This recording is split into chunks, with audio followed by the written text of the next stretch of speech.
गणित का 35 से 40 महत्वपूर्ण प्रश्न क्लास 10 वाले बच्चों के लिए। और सबसे बड़ी खासियत तो ये है कि 35 से 40 प्रश्न हर साल एग्जाम में पूछे जाते हैं और इस साल भी यहाँ से बहुत ज्यादा आपके क्वेश्चन लड़ेंगे। तो क्लास 10 वाले विद्यार्थी, ये जो मैथ का भी मैं क्वेश्चन कराने वाला हूँ, यहाँ से 35 से 40 प्रश्न है, लेकिन इसका मैं इसको इस तरह से एक्सप्लेन करूंगा कि इसका 3 गुना 4 गुना आपका ज्यादा ऑब्जेक्टिव स्टोर हो जाएगा। और जो बच्चा इस वीडियो को देख लिया ना, उसका मैथ का ऑब्जेक्टिव बहुत मजबूत हो गया। देखो ये पार्ट 1 है मैथ का, देखिए और भी मैं इसके 4-5 पार्ट और लाने वाला हूं ताकि आपको ऑब्जेक्टिव पूरी तरह से क्लियर हो जाए। देखिए मैथ का ये 35 से 40 ऑब्जेक्टिव है, इनका स्क्रीनशॉट लेकर नोट्स तैयार कर लीजिएगा। लेकिन उससे पहले आप समझिए, देखिए सबसे पहला क्वेश्चन है 11 कौन सी संख्या, बताइए 11 कौन सी संख्या है। 11 एक विषम भी संख्या, तो विषम संख्या आपके एग्जाम में नहीं पूछता है, ठीक है ना। यहाँ 11 एक अभाज्य संख्या, अभाज्य संख्या किसे कहते हैं, जिसमें एक और अपने आप से भाग लगती है, वो कौन सी संख्या, अभाज्य संख्या। 11 में देखिए 1 से भाग लगेगा और डायरेक्ट 11 ही से भाग लगेगा, इसका मतलब 11 कौन सी संख्या, अभाज्य संख्या।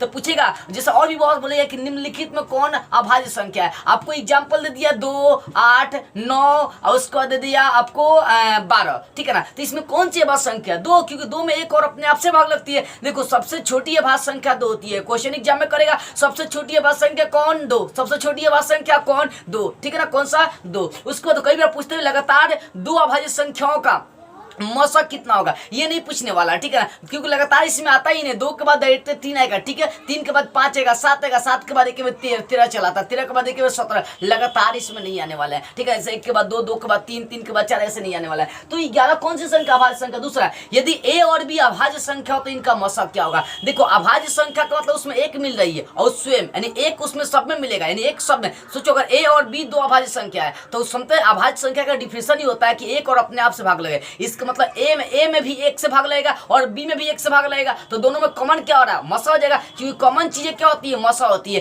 तो ए और बी का जब मौसा निकालेंगे, यानी ए और बी कब जब अभाज्य संख्या होंगे तब उनका मौसा कितना हो जाएगा, 1 हो जाएगा। कितना हो जाएगा, 1 हो जाएगा। अगला प्रश्न, पाई कौन सी संख्या है। देखो पाई का मान 22/60 होता है, लेकिन पाई जो है ना एक अपरिमेय संख्या है। पाई कौन सी संख्या, अपरिमेय संख्या। अपरिमेय संख्या का मतलब होता है जिसको p/q के रूप में नहीं लिख सकते वो अपरिमेय संख्या होगा, और जिसको p/q के रूप में लिख सकते हैं वो आपका परिमेय संख्या होगा। देखो अपरिमेय संख्या और भी बहुत सारे बोलेगा, √3, √2, √5, √7, √11, ये कौन सी संख्या है, तो जो रूट से बाहर नहीं निकल सकता है वो सारे अपरिमेय संख्या है, ठीक है।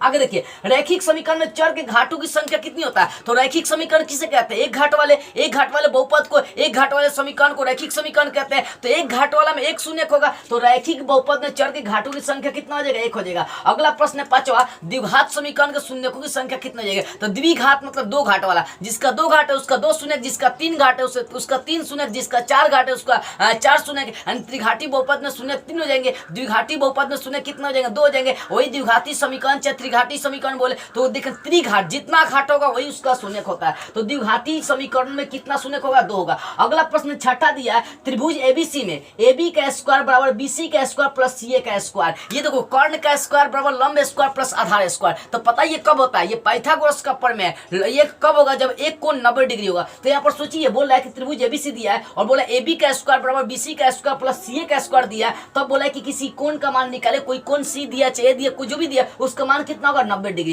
क्योंकि पाइथागोरस का प्रमेय कब लगता है, जब एक कोण 90 डिग्री बनेगा, यानी कर्ण स्क्वायर बराबर लंब स्क्वायर प्लस आधार स्क्वायर, ये तब लगेगा जब एक कोण 90 डिग्री बनेगा। तो यहाँ पर जो कोण बनने वाला वो 90 डिग्री का हो जाएगा। अगला प्रश्न देखिए, 7वां प्रश्न है, सभी वृत्त क्या होते हैं, समरूप होते हैं। सभी आयत क्या होते हैं, समरूप होते हैं। सभी वर्ग क्या होते हैं, समरूप होते हैं। सभी समबाहु त्रिभुज क्या होते हैं, समरूप होते हैं। कई बार क्वेश्चन किया है, सभी आयत डॉट होते हैं, समरूप होते हैं। सभी वर्ग क्या होते हैं, समरूप होते हैं। सभी समबाहु त्रिभुज क्या होते हैं, समरूप होते हैं। सभी वृत्त क्या होते हैं, समरूप होते हैं। तो ये समरूप होते हैं, ठीक है। याद यहाँ से अलग पलट के क्वेश्चन कर सकता है। अगला प्रश्न, y अक्ष का समीकरण क्या होगा। हाँ बाबू, अगर y का पूछ रहा है तो x बराबर 0, अगर x अक्ष का समीकरण पूछा है तो y बराबर 0। याद देखिएगा, y अक्ष का समीकरण पूछेगा तो x बराबर 0, अगर x अक्ष का समीकरण पूछेगा तो y बराबर 0। इन चीज को याद रखिएगा, ठीक है ना। आगे प्रश्न देखिए, मूल बिंदु का निर्देशांक बोला 9 प्रश्न। मूल बिंदु का निर्देशांक क्या होता है, तो मूल बिंदु का निशान 0 0 होता है। मूल बिंदु जहाँ पे x अक्ष और y अक्ष दोनों एक दूसरे को काटता है उस बिंदु को क्या बोलते हैं, मूल बिंदु कहते हैं। पूछता भी एक मूल बिंदु किसे कहते हैं, तो x अक्ष और y अक्ष के कटान बिंदु को हम लोग बोलते हैं मूल बिंदु कहते हैं। और मूल बिंदु का निर्देशांक जो होता है ना वो कितना होता है, 0 0 होता है। आगे 10 नंबर प्रश्न देखिए, आपको बिंदु दे दिया -4,8 में बोला भुज और कोटि का मान क्या होगा। देखो x अक्ष को भुज कहते हैं, कई बार एग्जाम में क्वेश्चन किया x अक्ष को क्या कहते हैं, y अक्ष को क्या कहते हैं। तो x अक्ष को भुज कहते हैं, y अक्ष को कोटि कहते हैं। तो पहिल का x अक्ष होता है और कोई भी आपको बिंदु दिया, मान लो कि यहाँ पर दिया 8,9 आपको दे दिया, तो यहाँ पहले का x अक्ष और दूसरा का क्या होता है, y अक्ष होता है।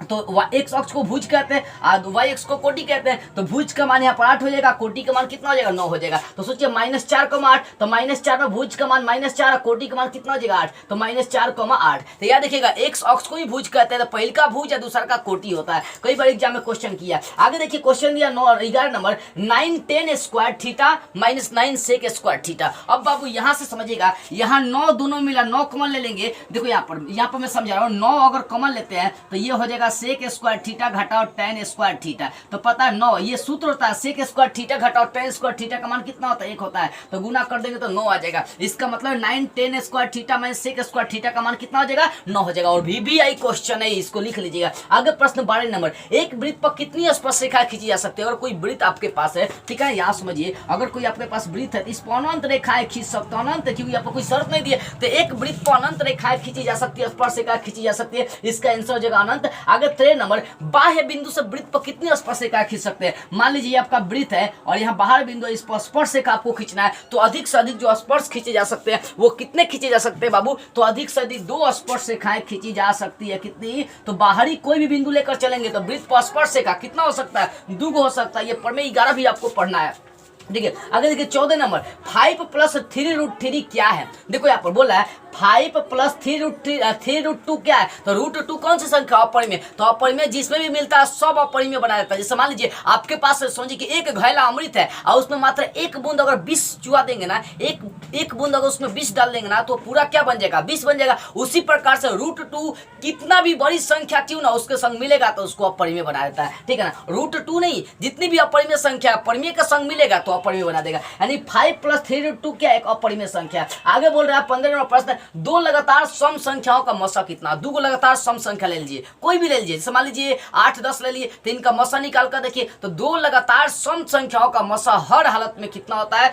2 होता है। कितना होता है, 2 होता है। कितना होता है, 2 होता है। लगातार सम संख्याओं का मसा कितना, 2, ठीक है। उसके बाद आगे देखिए, आगे बिंदु दिया आपको 2,3 स्थित है। जो बिंदु दिया 2,3 21 पाद में स्थित है। तो निर्देशांक ज्यामिति में आपको पढ़ना है, किसमें पढ़ना है, निर्देशांक ज्यामिति में। किसमें पढ़ना है बाबू, निर्देशांक ज्यामिति में। किसमें पढ़ना है निर्देशांक ज्यामिति में पढ़ना है। अब एक चीज समझिए, बिंदु 2,3 दिया, तो 2 का चिन्ह भी नहीं दिया तो प्लस, और 3 का भी नहीं दिया तो प्लस प्लस। अब जरा समय इसको थोड़ा सा डिटेल में आपको समझाना चाहूंगा। देखिए ये समझिए, पाद पहले समझ लीजिए, आखिर निर्देशांक ज्यामिति में पाद क्या होता है। देखो बाबू, हाई x अक्ष होता है, x डैश होता है, y होता है, y डैश होता है। तो हाई सब प्लस में जाता है, हाई भी प्लस में जाता है, नीचे हाई जो है ना माइनस में जाता है, और ये भी माइनस में जाता है, ठीक है ना। तो पहले का पाद प्लस प्लस में जाता है, और दूसरा का जो पाद होता है, दूसरा का जो पाद है ये आपका माइनस प्लस में जाता है। एंड देखो कहने का मतलब x अक्ष, पहले x अक्ष उठाना, तो x अक्ष का प्लस, तो इसका चिन्ह प्लस प्लस हो जाएगा। और यहाँ x अक्ष है तो माइनस प्लस हो जाएगा, और तीसरा में तीनों माइनस हो जाता है, माइनस माइनस हो जाएगा, और इसमें हो जाएगा प्लस माइनस हो जाएगा।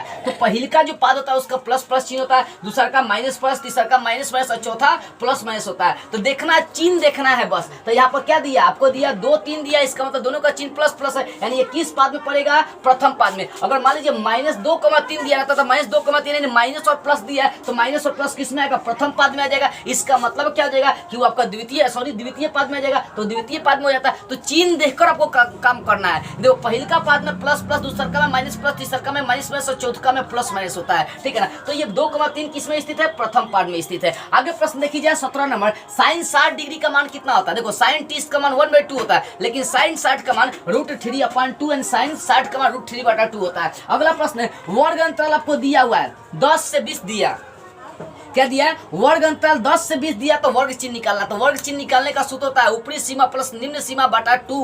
तो यहाँ पर ऊपरी सीमा 20 है, निम्न सीमा 10 है, दोनों को जोड़ के बटा 2 करेंगे, 10 20 30 है, अब बाई 2 करेंगे 15 निकल जाएगा। तो वर्ग चिन्ह निकालने का सूत्र ऊपरी सीमा प्लस निम्न सीमा अब बटा 2। कई बार पूछता भी कि वर्ग अंतराल 10 से 20 में या 500 से 6 में निम्न सीमा क्या होगी, 500 पहले का वाला निम्न सीमा, दूसरा का वाला उच्च सीमा होता है, ठीक है ना। तो ऐसे भी क्वेश्चन कर सकता है। आगे देखिए 19 नंबर प्रश्न, एक पासे को एक बार फेंका गया तो 5 आने की प्रायिकता क्या होगी। तो पासे पासा का मतलब समझते हैं, छक्का का नाम सुने हैं? छक्का को जब फेंकेंगे तो उसमें कोई एक ही को चीज आ सकता, एक बार में एक ही को आएगा, तो एक आएगा तो दो आएगा तो तीन चार पांच, लेकिन टोटल घटना है 6 घट रही है, तो 5 एक बार आएगा और टोटल 6 घटनाएं घट सकती है, तो 1/6 यानी 5 आने की प्रायिकता, चाहे 4 आने की प्रायिकता या 3 आने की प्रायिकता या 2 आने की प्रायिकता या 1 आने की प्रायिकता, सबका आंसर हो जाएगा 1/6। क्या हो जाएगा? 1/6, 1/6। ठीक है, देखो कहने का मतलब क्या होगा कि एक पासे को जब एक बार फेंकेंगे तो 5 आने की प्रायिकता कितनी हो जाएगी? 1/6। कितनी? 1/6। आगे संचयी बराबरता का जब वक्र खींचेंगे तो वो क्या कहलाता है? देखो संचयी बराबरता के माध्यम से जब वक्र निकालेंगे तो उसको हम लोग त्वरण कहते हैं। कौन कहते हैं? त्वरण कहते हैं। क्या कहते हैं? त्वरण। संचयी बराबरता का वक्र क्या कहलाएगा? त्वरण कहलाएगा। आगे देखिए cos 90 घटाओ थीटा। अब देखो cos 90 घटाओ थीटा तो साइन हो जाएगा, और वही sin 90 घटाओ थीटा रहता तो cos हो जाता, वही cot 90 घटाओ थीटा रहता tan हो जाता, tan 90 घटाओ थीटा रहता तो cot थीटा हो जाता, अगर sec 90 घटाओ थीटा रहता तो cosec थीटा हो जाता है, और cosec 90 घटाओ थीटा रहता है तो वो होता है sec थीटा। ठीक है ना, इसको याद रखिए। तो cos 90 घटाओ थीटा क्या हो जाएगा? sin theta. आगे क्वेश्चन बोला है कि जब समीकरण का आलेख संपाती हो, संपाती का मतलब एक ही दूसरे पर ग्राफ होगा तो उसका हल क्या होगा? तो आपको बताया गया कि जब प्रतिच्छेदी होगा तो एक हल, जब समानांतर होगा तो कोई हल नहीं, और जब एक दूसरे के ऊपर संपाती होगा तो उसका अनंत हल होता है। ठीक है ना, तो याद देखिए जब ग्राफ संपाती होगा तो उसके कितने हल होंगे? अनंत हल होंगे, बहुत सारे हल होंगे। ठीक है, 23 नंबर प्रश्न, यदि sin थीटा बराबर cos थीटा तो थीटा का मान क्या होगा? तो साइन और थीटा, साइन और कॉस में ऐसा मान ढूंढना है जिस समय दोनों का मान सेम हो। तो साइन 45 और कॉस 45 का मान देखिए 1/√2 1/√2, यानी थीटा का मान कितना होगा? 45 डिग्री होगा। 45 डिग्री पर साइन और कॉस दोनों समान होते हैं। आगे देखिए 24 नंबर, यदि साइन थीटा का मान 1/2 है तो थीटा का मान क्या होगा? तो सोचिए थीटा का मान कौन ऐसा रखेंगे कि साइन में 1/2 चलाएगा, तो 30 डिग्री है, तो साइन 30 का मान 1/2 है, थीटा का मान क्या लेकर चलेंगे? 30 डिग्री लेकर चलेंगे। आगे 25 नंबर है, r त्रिज्या वाले गोला का आयतन। तो गोला का आयतन सभी को याद होना चाहिए 4/3 πr3, लेकिन अगर यही पूछ दिया गोला का पृष्ठ क्षेत्रफल तो 4πr², अगर यही पूछेगा अर्ध गोला का आयतन तो ये 4 का आधा कर देंगे 2/3 πr3 हो जाएगा। ठीक है ना, तो r त्रिज्या वाले गोले का आयतन क्या हो जाएगा? 4/3 πr3। आगे 26 नंबर प्रश्न देखिए, प्रथम 6 गो अभाज्य संख्या का मसल लेकर चलना, माध्य निकालना है। प्रथम 6 अभाज्य संख्या का, सोचिए प्रथम 6 गो अभाज्य संख्या कौन कौन ले सकते हैं बाबू? तो हो जाएगा आपका 2 3 5 7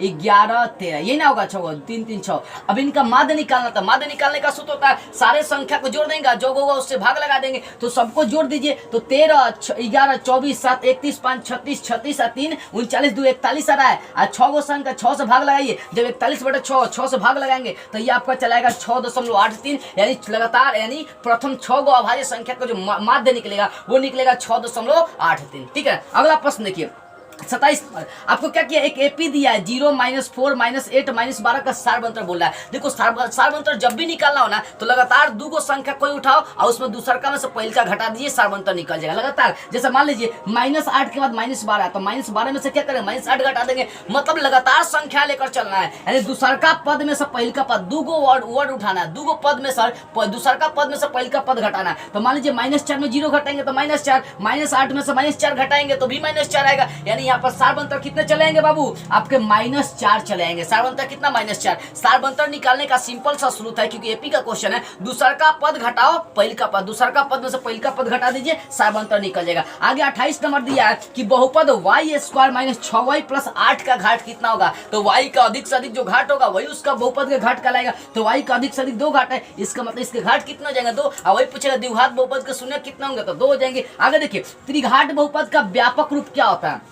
देखो त्रिघात बहुपद का व्यापक रूप ax³ + bx² + cx + d होता है, लेकिन वही पूछेगा द्विघात बहुपद का मानक रूप क्या हो जाएगा? तो बोल सकते हैं ax² + bx + c होता है। तो त्रिघात बहुपद का मानक रूप पूछता है एग्जाम में, तो ax³ + bx² + cx + d हो जाएगा। आगे आपका क्वेश्चन 30 नंबर है, जब ग्राफ प्रतिच्छेदी हो, प्रतिच्छेदी मतलब एक दूसरे को काट रही है, तो मैंने बताया था उसका एक हल होता है, मतलब अद्वितीय हल होता है, लेकिन जब ग्राफ समानांतर होगा तो कोई हल नहीं, जब ग्राफ एक दूसरे के ऊपर संपाती होगा तो अनंत हल होंगे। तो जब ग्राफ प्रतिच्छेदी है तो उसको अद्वितीय मतलब एक हल होगा। आगे देखिए आपका 31 नंबर प्रश्न है कि 2 क्रमिक सम संख्याओं का HCF कितना होगा? तो अभी बता रहा, 2 को लगातार कोई भी सम संख्या उठा लीजिए, तो 2 लगातार सम संख्याओं का मसा 2, कितनी? 2 को लगातार मान लीजिए 2 और 4 उठा लिए बाबू, 2 और 4 उठा लिए, तो यहाँ पर सम संख्या कितना आ जाएगा? इसका 2 आ जाएगा। ठीक है, सॉरी सम संख्या है, इसका मसा HCF कितना आ जाएगा? 2 आ जाएगा। ठीक है ना, उसी प्रकार से अगला प्रश्न देखिए, अगला प्रश्न 32 नंबर, यूक्लिड विभाजन एल्गोरिथम जिसका सूत्र आपको पता होगा A बराबर BQ प्लस R होता है।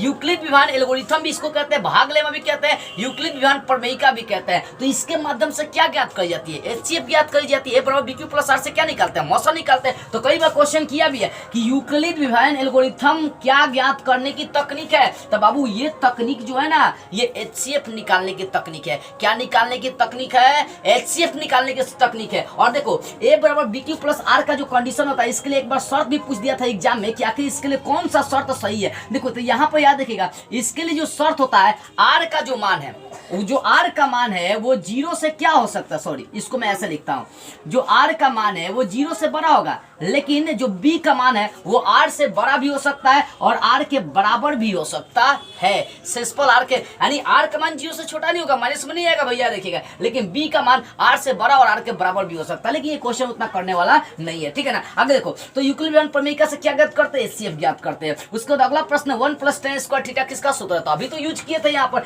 tan square theta minus sec square theta, ठीक है ना। अब देखो एक चीज यहाँ पर समझ जाओ बाबू, पहली बात यहाँ पर जो आंसर लाए हैं वो आंसर गलत है। जानते हैं क्यों?